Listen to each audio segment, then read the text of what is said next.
Você já ouviu falar em Umbanda? Não? Já ouviu, mas não sabe bem como é que é? Então vem comigo que eu vou esclarecer para você hoje.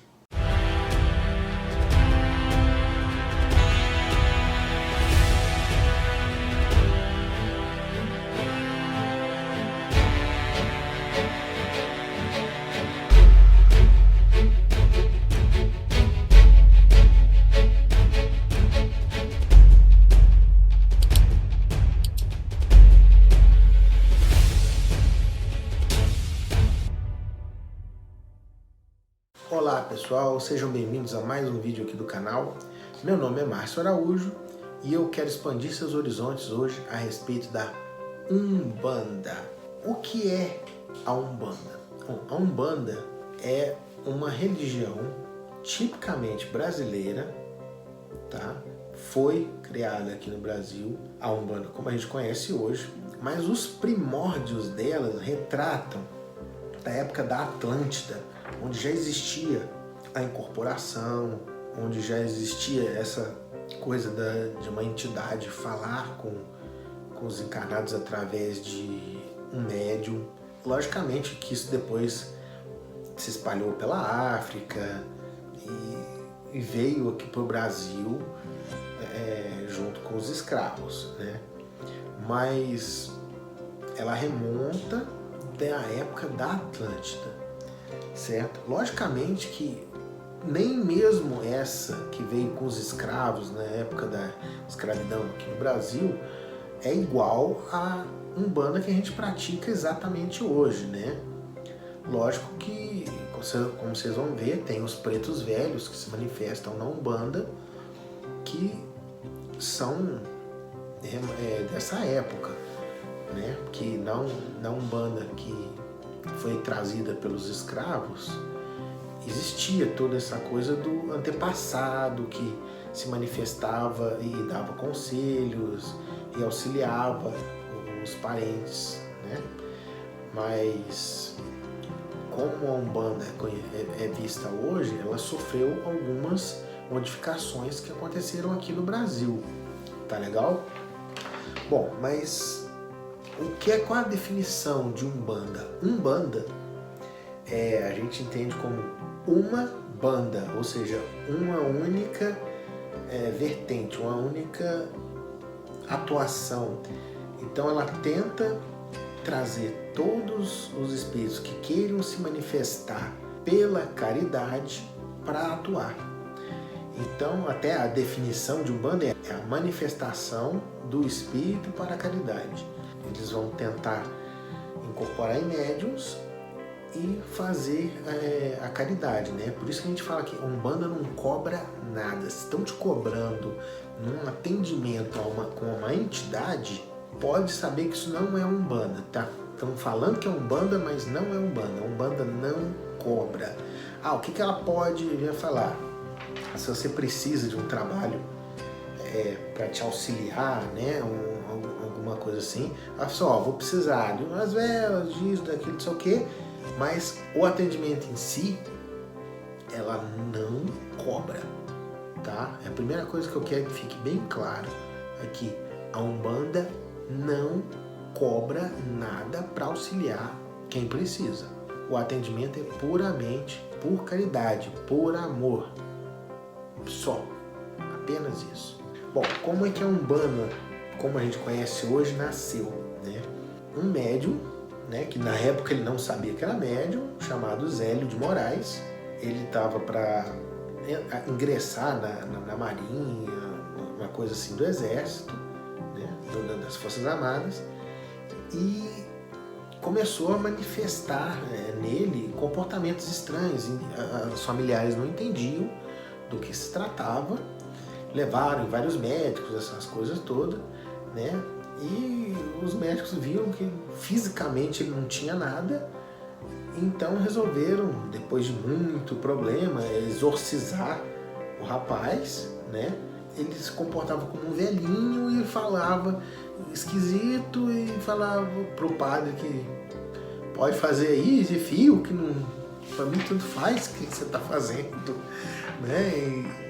Aí, como viram que não deu certo, levaram pro espiritismo, o Zélio de Moraes. E nessa hora que ele foi no espiritismo, se manifestou lá na mesa branca um espírito através dele, que ele era um padre em outra vida, né?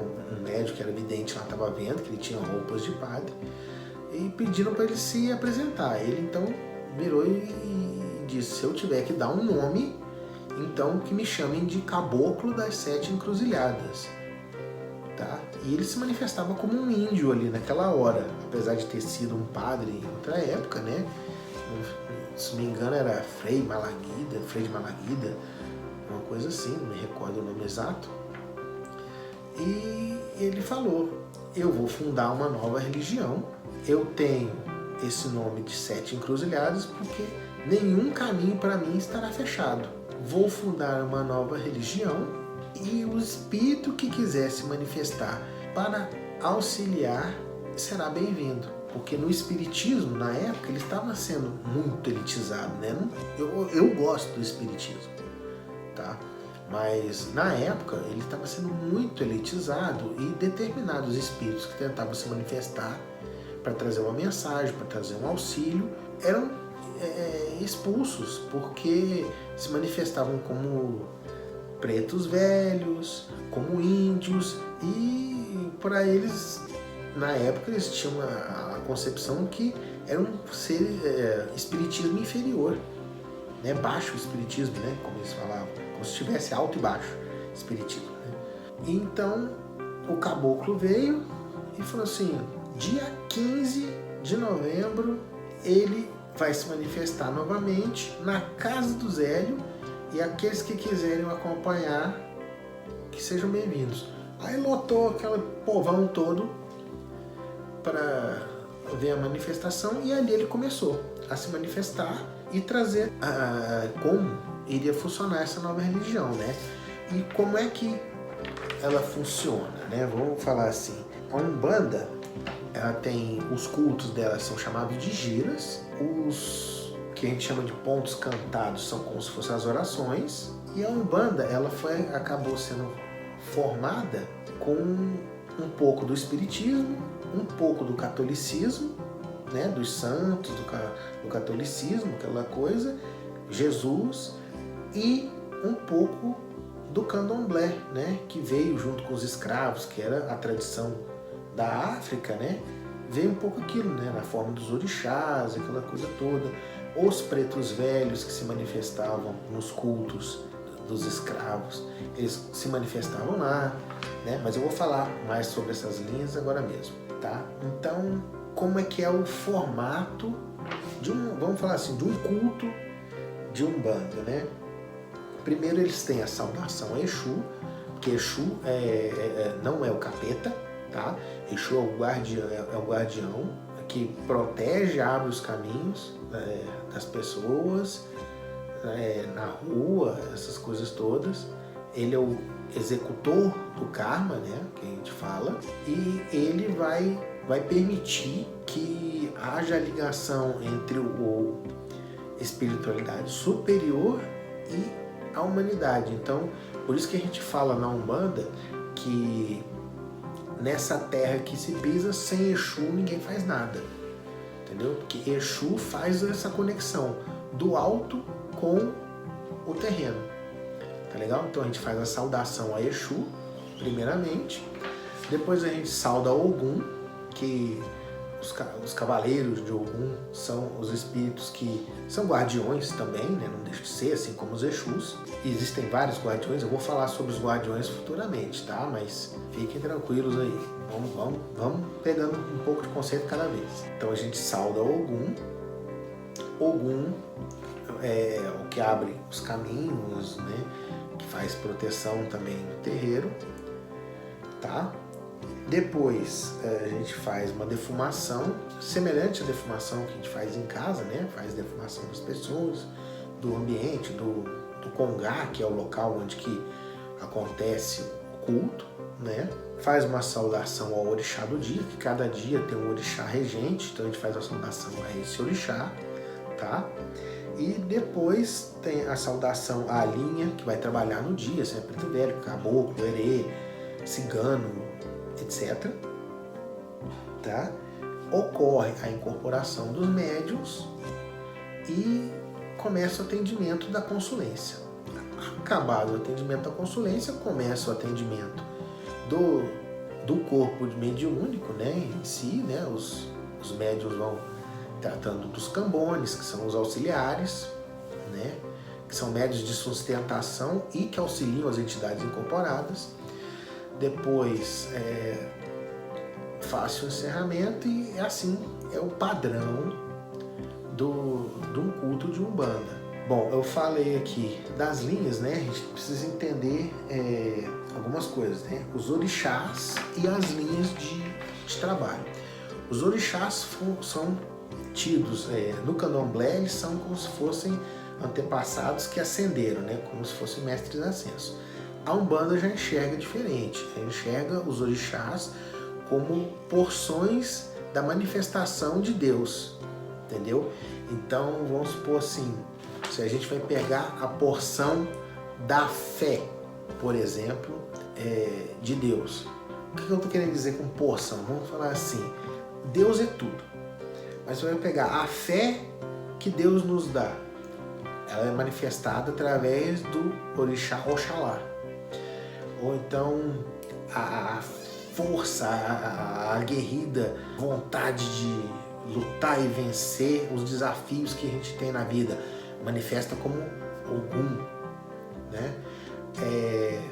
A fecundidade, a fertilidade se manifesta como Iemanjá, a sabedoria de Deus, como é que ela se manifesta? Oxóssi, tá? Então, cada orixá vai ser uma porção de Deus. Então, a Umbanda não vê o orixá como um ser físico, e sim como uma qualidade, vamos falar assim, de Deus, que está sendo manifestada. E se manifesta na Terra através da natureza, dos pontos que são chamados de pontos de força. Tá legal?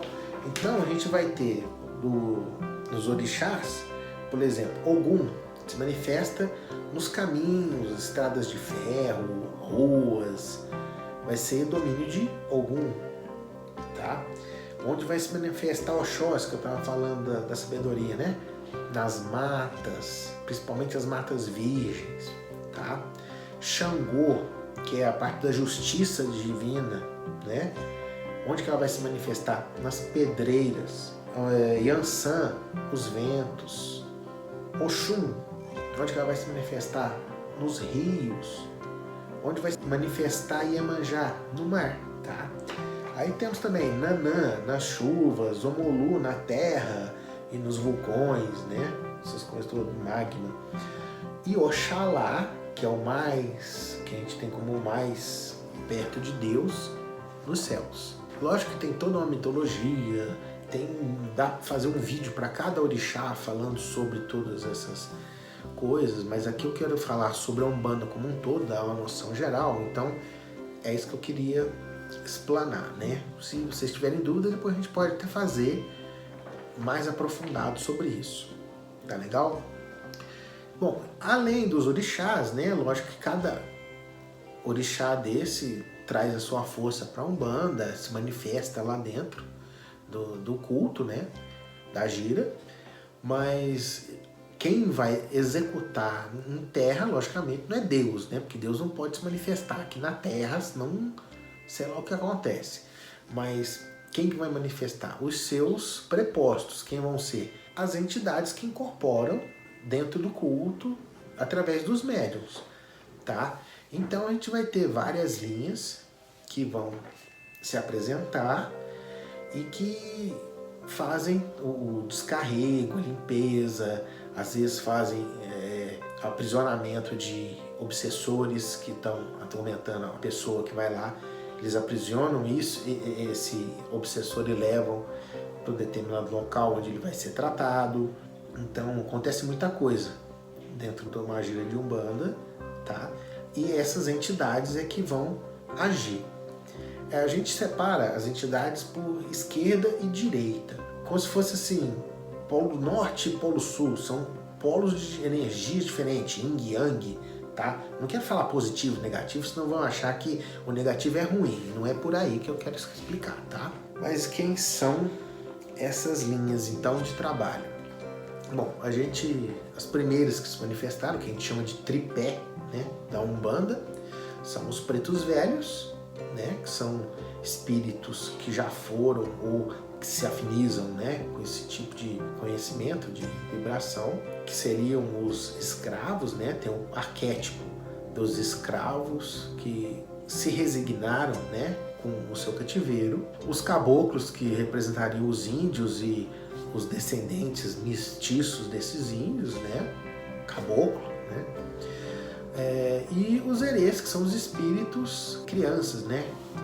A gente até fala que são os 3 tempos da humanidade, né, o preto velho, o caboclo com a força, com a jovialidade, com a energia, e que seria o jovem, e o herê, que é a criança, né, o princípio de tudo, né, com a pureza e tudo e tal.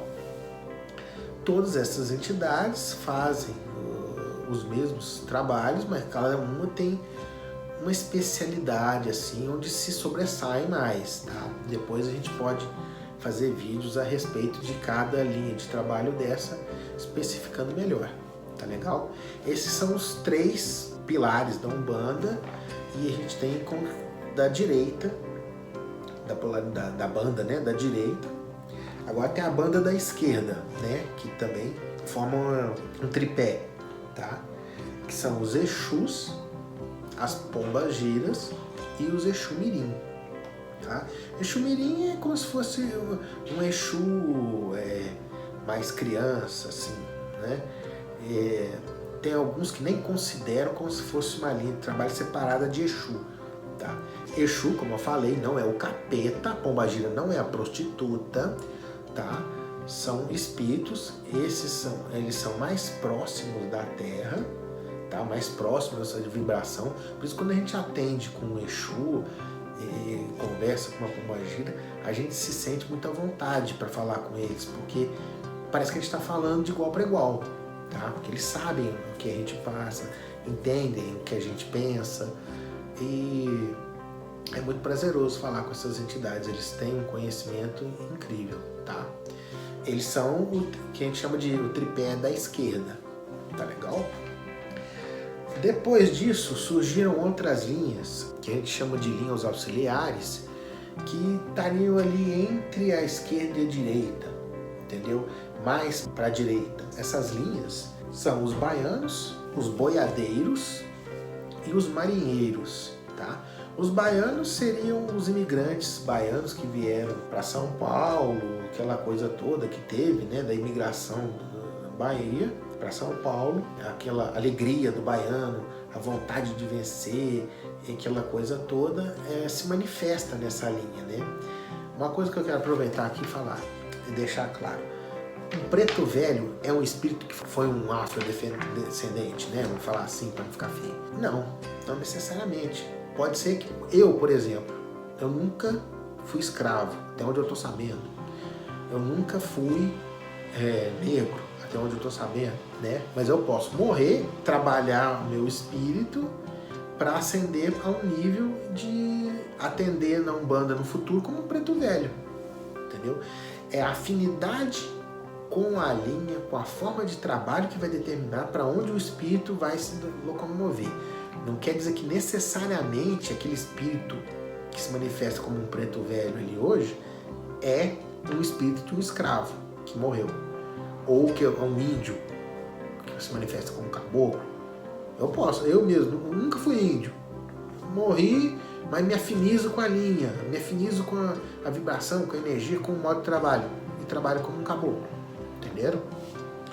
Então, isso que eu estou falando de é assim ou é assado, são os arquétipos, né?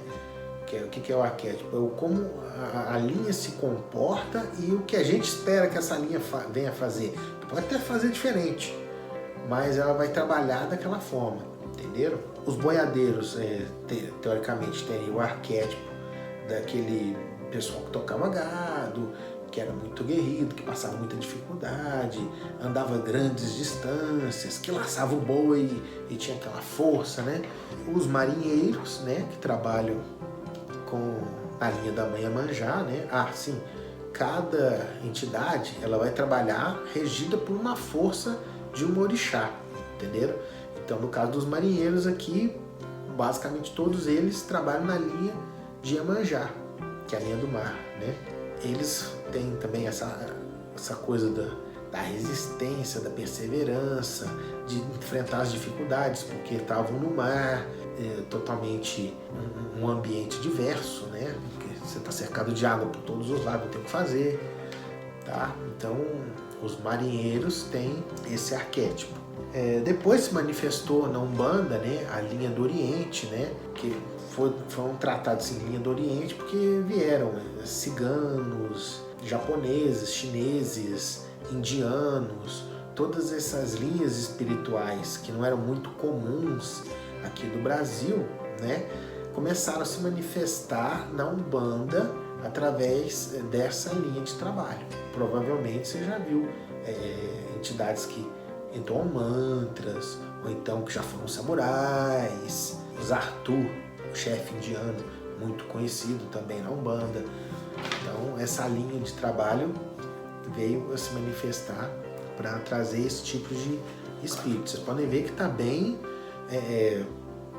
aberto, né, para todo o tipo de espírito que queira se manifestar visando realizar um trabalho de caridade, né, um trabalho de auxílio, de ajuda.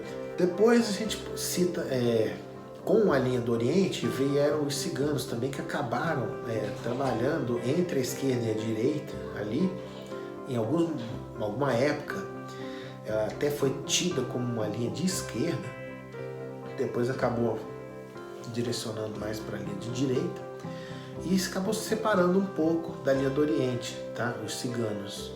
Então tem a cartomante, aquela coisa da quiromancia, né, de ler a mão, ver o futuro, ver o destino da pessoa e trazer aquela alegria, aquela perseverança, aquela vontade de viver, né? Isso é típico dos ciganos, né? E por último que eu vou citar aqui, teve a linha dos malandros. Nossa, linha dos malandros, né? O que a gente quer dizer com a linha dos malandros? A linha dos malandros, ela começou a se manifestar, a primeira entidade que se manifestou a respeito da linha dos malandros foi o seu Zé Pilintra, né? Que ele tinha a capacidade de trabalhar tanto na linha da direita quanto na linha da esquerda. Então ele alternava de banda assim com muita facilidade. E as entidades que começaram a fazer esse tipo de coisa e ter aquela malemolência, aquele jeito de lidar com a vida para superar as adversidades que a vida impõe com um certo jogo de cintura, foi se formando a linha dos malandros ali. Então você tem outras, né, entidades que se apresentam ali também, né, nessa linha. Fazendo aqui uma menção honrosa, né? Antigamente, hoje em dia é muito raro você ver em algum terreiro, existia a linha de semirombas, que eram o quê? Os padres que desencarnavam e entendiam como a espiritualidade funcionava, começavam a se manifestar ali para trazer um auxílio, uma mensagem de paz, de auxílio para encontrar o caminho de Deus, aquela coisa toda, né? Então é uma linha que é muito, muito querida, mas eu não sei dizer por que motivo, ela começou a dar uma sumida, né, da Umbanda. Bom, gente, sobre a Umbanda, eu espero que eu tenha esclarecido o máximo possível nesse vídeo. Logicamente que tem muita coisa para falar sobre a Umbanda. É uma religião que eu amo de paixão. Eu trabalho na Umbanda com muita felicidade, muito orgulho. Eu aconselho a todos a conhecerem, ir atrás, a frequentarem um terreiro para conhecer, tendo sempre em mente que existe terreiros que se dizem de Umbanda e não são, que fazem coisas erradas, tá? Se alguém estiver fazendo um trabalho dentro de um terreiro de Umbanda para prejudicar alguém, você pode saber que aquilo lá não é Umbanda, tá legal? A Umbanda, ela vem para auxiliar no amor, na caridade, nunca para fazer mal para alguém, amarrar os outros, trazer o amor em 7 dias, aquela porcaria toda que falam por aí. A Umbanda não faz isso, a Umbanda não trabalha com esse tipo de coisa, muito pelo contrário, ela tem o prazer de desmanchar esse tipo de serviço, tá?